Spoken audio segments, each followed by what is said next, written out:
Our live Believe Nation, happy Tuesday. Tuesday is my YouTube day, so I spend the whole day making YouTube content. Once a month, I do one big deep dive. So 3 times a month, I do micro sessions where I'm filming, I don't know, 10 videos. And then once a month, I have a crazy session. So today is my crazy session. Today, I'm filming lots of videos, nonstop. Zan the man in the house says, let's go. I'm excited. Happy Tuesday. So today is my crazy, crazy, crazy day. But we're taking a quick break to introduce a new friend of mine who's having a very special day today. And I'm excited for you to meet her. So just sent the invite in. You guys are going to love this conversation. Stay tuned. We're waiting. We're waiting. Waiting for our surprise guest. Here she comes. She's waiting. We sent the invite. Get ready. Get ready for energy. Get ready for motivation. Get ready for inspiration, wisdom, excitement. It's all coming. This one is going to deliver. All right. And there she is. Hi. How you doing? I'm doing great. How are you? I'm fantastic. Ladies and gentlemen, Believe Nation, I want to introduce you to the one and only Sarah Jakes Roberts. She is an entrepreneur. She's a pastor. She is the author of a new book. I got it right here. Women Evolve. This is launch day for her. I'm so excited. Welcome aboard. Thank you. I'm so excited to be here. I'm excited. Today is like already through the roof, so I know this is just going to take it to another level. Yeah, like talk me through that. How excited are you? I know things are just crazy on launch day, but what's it been like for you so far today? So far, it's been great. I got up at 3:30 to do some press in New York. So I'm like running off of pure adrenaline. It feels like 3 p.m. right now. But it's been great. So many people are actually getting the book. And so we've been talking about it for a long time. So for people to have it in their hands and to be ingesting the information, it's beautiful. I love it. If you have not picked it up, Women Evolved, for the YouTube audience, we'll link it up in the description below. Go get it. Go get your copy. What I love about your journey and what you've poured into the book is you have been the woman evolved, right? You went from being, the daughter of Bishop T.D. Jakes and all these expectations, I guess, of what, a daughter of a pastor would do, but getting pregnant.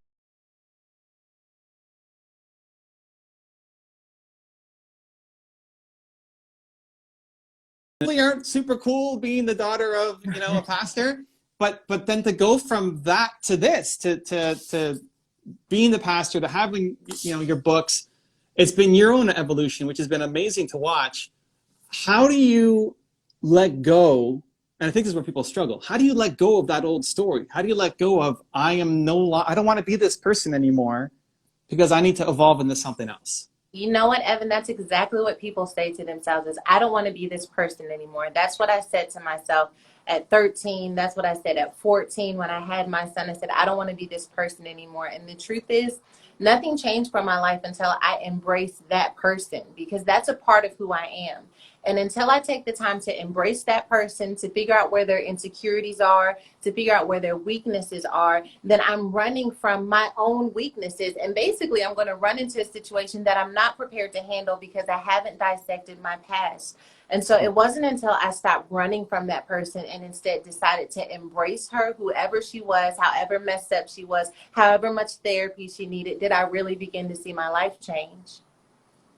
And so for somebody who is watching this or is, picking up the book and is kind of tired of their life the way it is and tired of being told what to do and put inside a box, what are the first steps to breaking through the fear, to creating the life that you want? What would you tell her? I think it starts with perspective on who you are. A lot of times, because we are so inundated with other people's experiences, we can begin to believe that our lives are random, that it doesn't really matter. And I believe that every life was created with intention. Our job is to show up with that reality to our identity in everything that we do.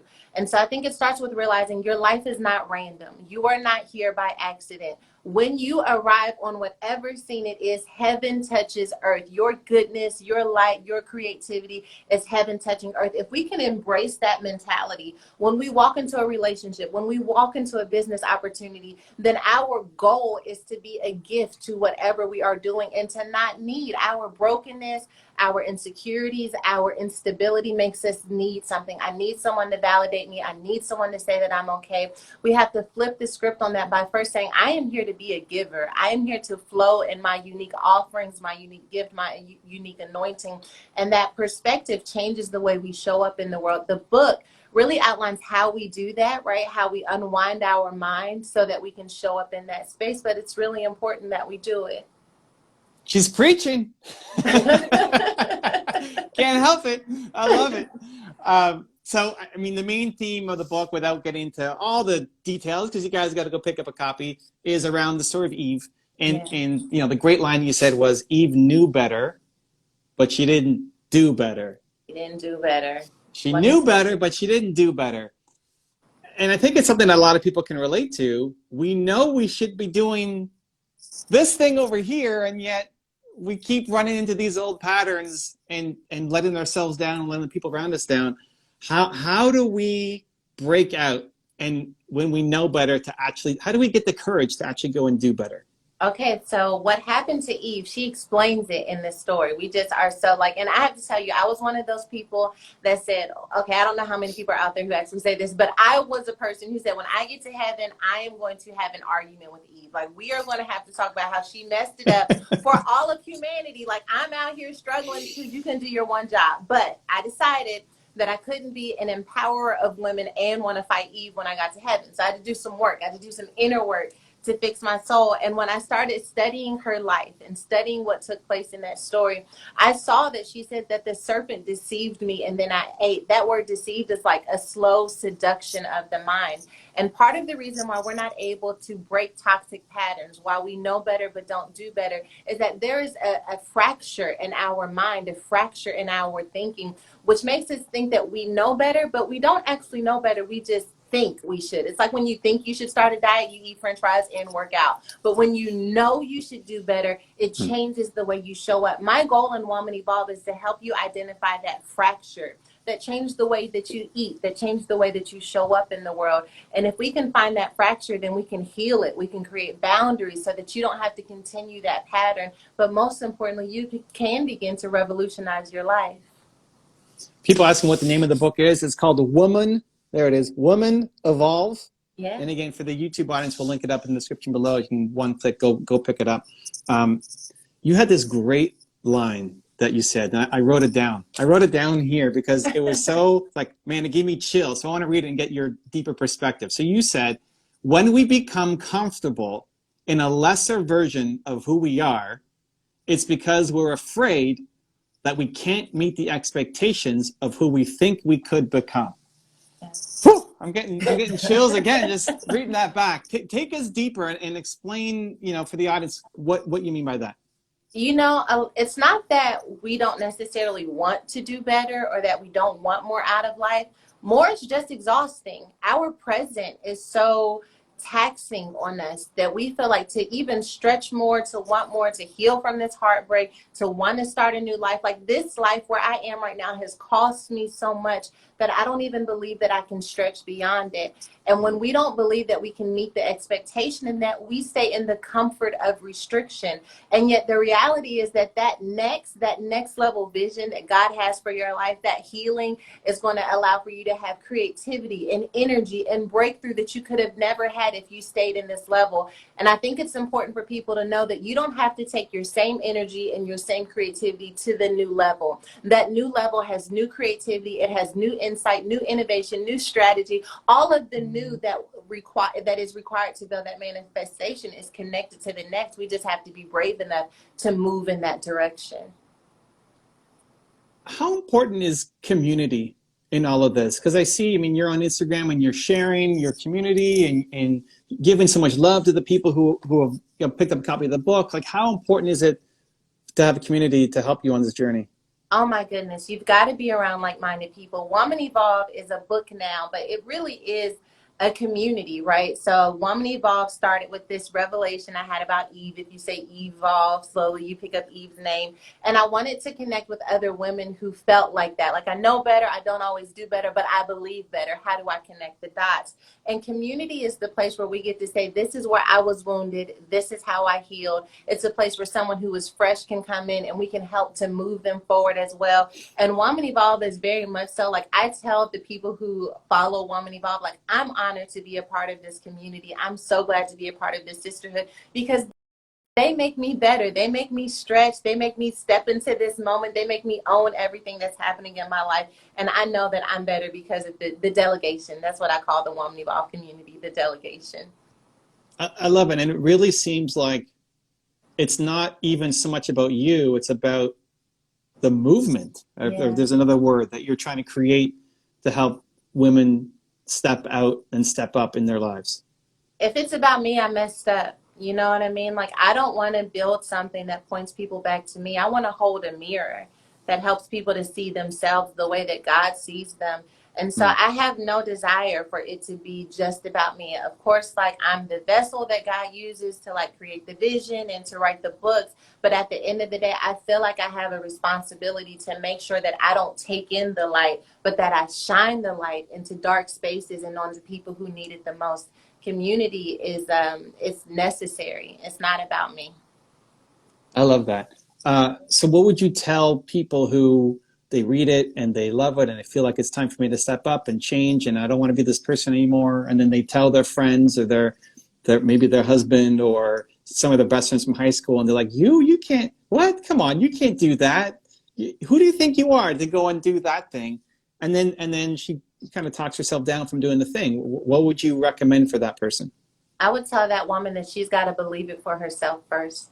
A lot of times we make an announcement about our transformation because we want other people to validate it. I want you to co-sign on my evolution. Your evolution does not need a co-sign. It has been endorsed and stamped from heaven. So all you have to do is walk this thing out. And in walking it out, be patient with yourself. You've been in a toxic pattern or an insecure pattern for a long time. This is working a new muscle. We're working your faith muscle. We're working your confidence muscle. So let's practice this thing. Let's change one thing at a time. And then when we've mastered that thing, let's move to the next thing.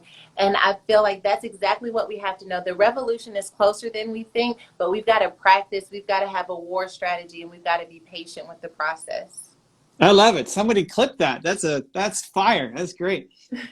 Talk about in the titling and the thinking, it's evolution, not revolution, which means that it's not like we're not going all in crazy mode, but hey, this is a slow shift of our habits, behaviors that patience is kind of required to make an evolution happen. Why evolution instead of revolution? You know, I believe that the evolution births the revolution, right? So I thought about calling it revolution, but I do think that revolution already in its connotation makes you think it happens very rapidly. And yet when I look back over my life, I see that it was really small things along the way that led to my revolution. And I take comfort in that. When I think that I have to, like, whenever, Evan, after I finish this book stuff, like, I'm going to have to do something about the French fries I've been eating to cope with the stress of this season. And, like, most of the time I decide, like, I'm going to go from cheeseburgers to vegan the very next day. And then I fail and end up back on cheeseburgers because I tried to revolutionize without having the process of evolving where I am. And so I think it's important that we are willing to take the time and be patient with ourselves. And then we look up one day. It's like a suddenly kind of thing. Suddenly I look up and I'm not that girl anymore. Suddenly I have confidence. It felt suddenly, but I was doing the work along the way. And all the work I did, I put in the book because I wanted women to step into a suddenly moment. I love it. What do you think is one of the most important habits that is simple to do, that women can do every day, that would lead to a big shift, even though it doesn't feel like it's that big a habit daily? Asking yourself, how are you? Huh. Asking yourself, how are you? And responding with truth. I write this in the book, but sometimes we are so busy creating a picture of our life that we don't make space for where we fit in the picture. Remember when we used to go to those old portrait studios and the photographer would have you over there and fix your bow tie and fix a little plaid that you had on, and then he gets behind the camera to take the picture. That's how we live our lives. We're creating this life that we want to get behind the camera of and take a picture of. And yet, how are you brings you into this picture.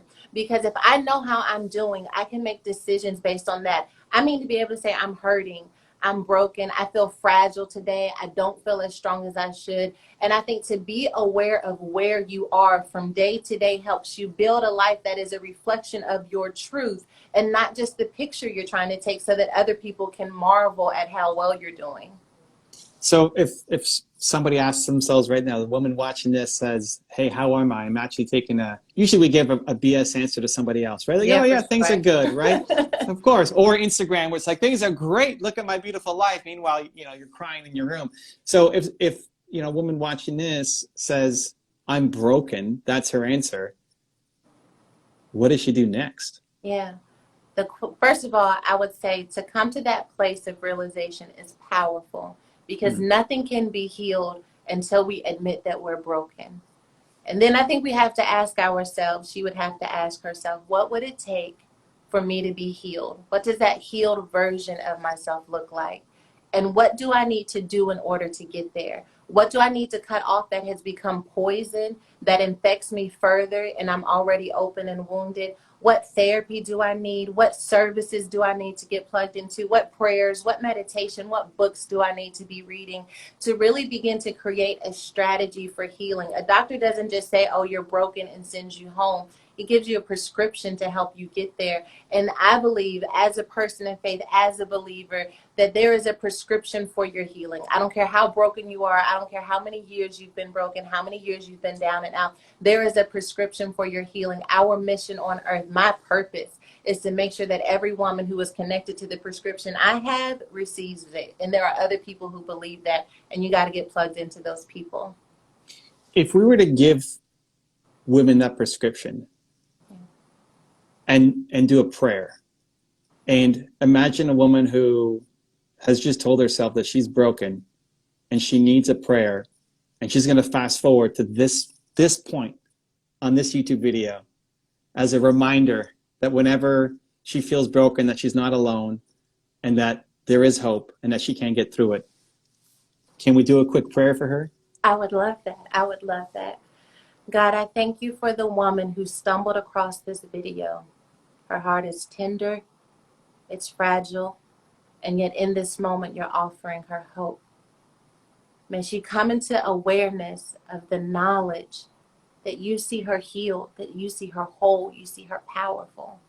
Father, my prayer is that your presence that carries peace, that carries wholeness would meet her right now. And that she would fall so in love with that presence that she creates space in her world to experience it all the time. Father, I know that you're going to take everything that has ever happened in her, just like you did for me, and you're going to show her that you can use it all to create a masterpiece. And so may she surrender to this truth, but may she not stay there. May she be resurrected anew, no longer wounded, no longer hurting, but rather a beacon of glory for other women to be inspired by. Amen.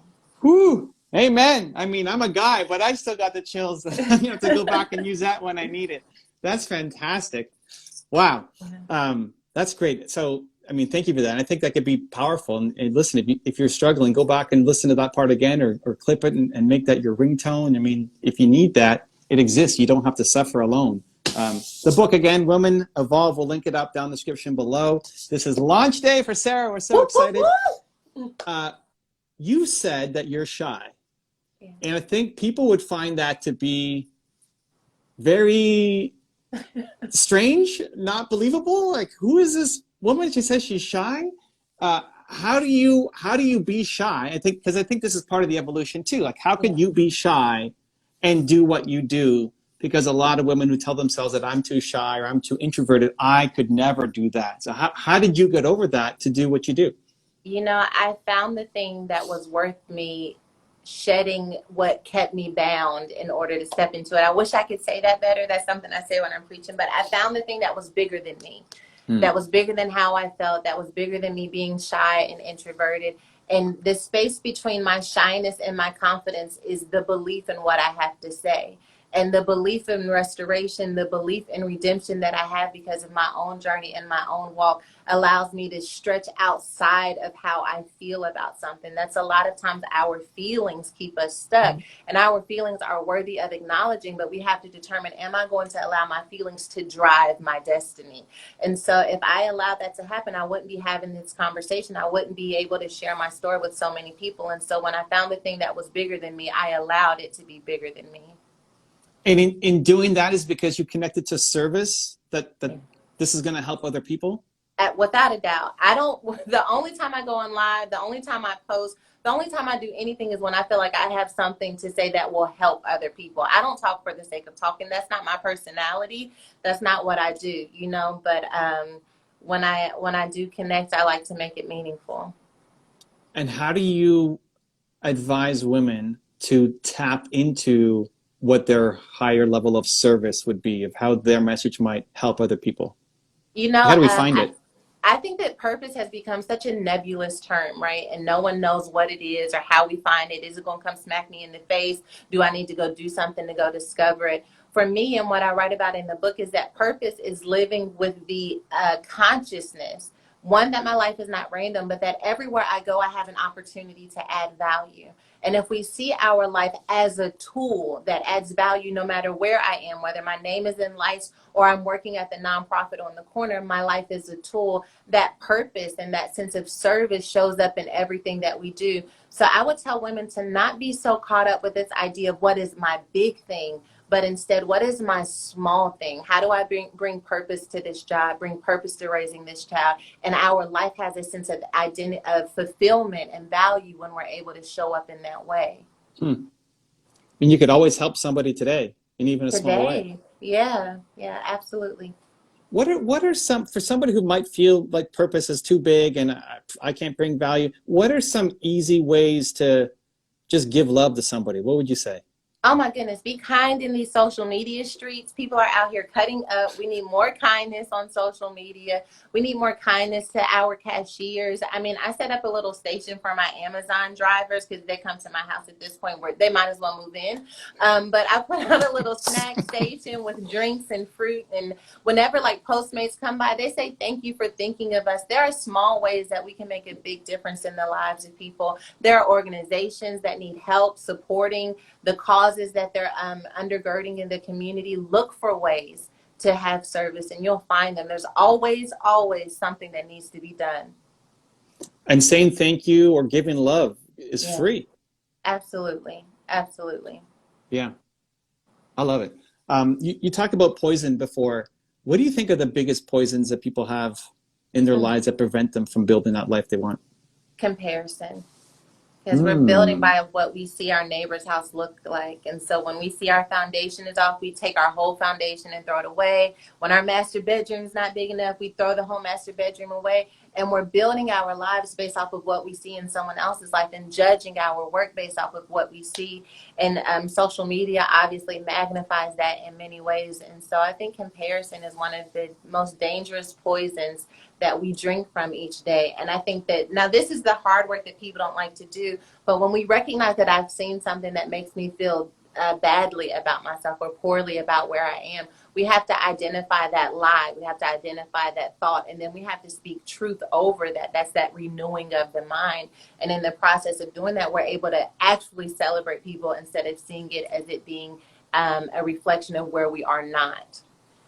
What would you tell somebody who might right now be comparing themselves to you? Oh, goodness. Girl, if you're going to compare yourself to me, you got to compare yourself to the full story. We got to start at 13 when you was rubbing your belly. We got to start with the church mothers telling you to get up and apologize. We got to compare the whole story. And even when you do that, you have to recognize that as long as you're comparing yourself to my story, then no one is maximizing your life. I want to see your testimony. I want to see how you come out on the other side. You didn't have a teen pregnancy, but you had something that bruised your heel. And I want to see how you take that same heel and use it to crush something that's happening in your world. I love it. One last question. Talk about it here. It says right on the cover. So guys, again, Woman Evolve, we'll link it up in the description below. Right under here, it says, break up with your fears. what do you recommend for people to break up with their biggest fear? Oh, goodness. Everyone has a different fear, but I think the best way to break up with your fears is like to make fear your audience, to decide that I'm not going to allow fear to control me anymore. And fear keeps so many of us bound. And the best way to do that is to rebel. That's why that revolution word becomes powerful, is because I'm going to rebel against my fears. Start writing down what your fears tell you. What do your fears tell you about who you aren't or who you are? Let's write them down and let's start rebelling against them. I'm shy. My fear tells me I'm shy. I can't speak publicly. I fumble over my words. The words don't always flow well. And yet here I am on Instagram Live, fumbling and mumbling and hitting some gold every now and then, because I have decided I will not be bound by my fears. Well, there definitely is a lot of gold in this interview, and not that many fumbles and bumblings. But anyway, ladies and gentlemen, the book is called Women Evolve. Again, we'll link that up in the description. Go pick up your copy. Sarah, thank you so much for joining us. Congrats on the launch day. I'm super excited to see this thing take over, because you're infecting the world with positivity, and appreciate your time today. Thank you. Thank you for this time. Much love, everybody. Take care.